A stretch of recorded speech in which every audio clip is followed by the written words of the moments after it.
আমার নাম সৌভিক মজুমদার। আমরা এখানে রামকৃষ্ণ মিশনের একটা অ্যাপ্রিসিয়েশন কোর্স হয়, তাদের থ্রু দিয়েই আমরা এখানে এসেছি ইনভাইটেড হয়ে।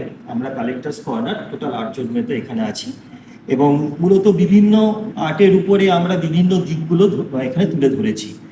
যেটা আমি দেখিয়েছি সেটা হচ্ছে ভারতীয় মুদ্রা, ভারতীয় প্রাচীন মুদ্রা। আমার পুরো পেরিফেরিটা হচ্ছে প্রাচীন মুদ্রার উপরে।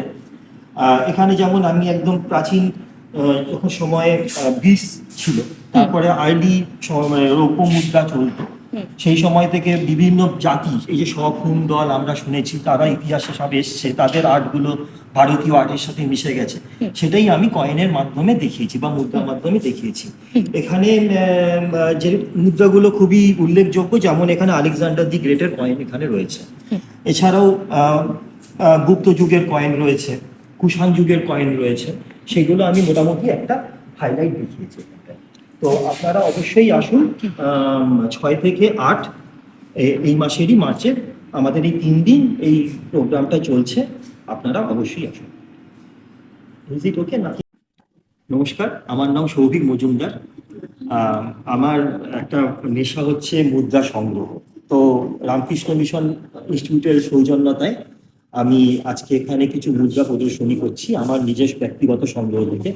মুদ্রা সংগ্রহ আমার খুব ছোটবেলাকার শখ, কিন্তু এখন যে ধরনের মুদ্রাগুলো আমি সাধারণত সংগ্রহ করে থাকি সেগুলো সবই আর্কিওলজিক্যাল মুদ্রা বা একদম প্রাচীন ভারতের মুদ্রাগুলোই আমি এখানে দেখিয়েছি।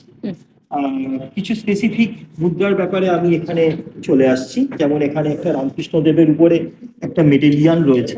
এই মেডেলিয়ানটা উনিশশোর প্রথম দিকে, গোড়ার দিকে প্রিয়নাথ দাস, একজন এনগ্রেভার, তিনি এটা এনগ্রেভ করেছিলেন এই মেডেলিয়ানটা। হ্যাঁ। আর আমার এবারের মুদ্রা প্রদর্শনীর যেটা টাইটেল আছে সেটা হচ্ছে evolution of Indian art through coinage. Evolution of Indian art বলতে ভারতীয় যে আর্ট আছে যেটা বা কলা, যেটা আস্তে আস্তে ডেভেলপ করেছে একদম বিগিনিং মানে প্রাচীন যুগ থেকে। তো একদম ভেরি প্রিমিটিভ অবস্থায় যেটা ছিল সেটা হচ্ছে বীজ চলতো। তারপরে কিছু রূপকে কেটে তার উপরে একটা এক ধরনের স্ট্যাম্পিং করে এক ধরনের মুদ্রা চলতো। গান্ধার, মগধ, বঙ্গ, এগুলো বিভিন্ন জনপদের দেখানো আছে। তারপরে আপনারা জানেন আলেকজান্ডার ভারতবর্ষ মানে অ্যাটাক করে, তো আলেকজান্ডারের একটি মুদ্রা এখানে দেখানো আছে। আর তারপরে আলেকজান্ডার তো মারা যান অল্প বয়সে, তার পরবর্তীকালে যারা ছিলেন তাদেরকে আমরা ব্যাকট্রিয়ান বা ইন্ডো গ্রিক রুলার্স বলি। তো তাদের বিভিন্ন মুদ্রাগুলো এখানে দেখানো আছে। বিশেষত এখানে মিনান্দার ইন্ডো গ্রিকদের মধ্যে খুব উল্লেখযোগ্য একজন রাজা ছিলেন, তো ঐতিহাসিক ইম্পর্টেন্স খুব বেশি। তো মিনান্দারের কয়েন এখানে দেখানো আছে। তো এরা যেমন গ্রিক, এদেরকে যবন বলা হতো, তেমনি শক এবং পল্লব এরাও আমাদের ভারতবর্ষে এসেছিল। তাদের মুদ্রাগুলোও আমি পরপর পরপর এখানে দেখিয়েছি। এইগুলো শকেদের মুদ্রা এবং এটা পল্লবদের মুদ্রা। এগুলো সবই মোটামুটি খ্রিস্টপূর্বাব্দের কয়েন বলা চলে। কিছু কয়েন্স আছে যেগুলো খ্রিস্ট মানে যীশু জন্মের পরে। তো এখানে শক এবং পল্লবদের পরে আমি একদম ওপারে চলে যাব। সেটা হচ্ছে আপনাদের কুষাণ যুগের মুদ্রা। কুষাণ বলতে তারা ইউচি জাতি ছিল, বর্তমান চাইনিজ যারা, তারা সেই চায়না থেকে আগত। তো এই কুষাণদের মুদ্রাগুলোর মধ্যে বিশেষ উল্লেখযোগ্য হচ্ছে কনিষ্ক দি গ্রেট। সেই কনিষ্ক দি গ্রেটের মুদ্রা এখানটায় আমি এখানে দেখিয়েছি।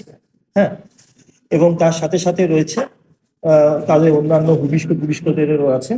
এবারে পোস্ট গুপ্তা মানে পিরিয়ডের মুদ্রাও রয়েছে, পোস্ট মৌরিয়ান পিরিয়ডের।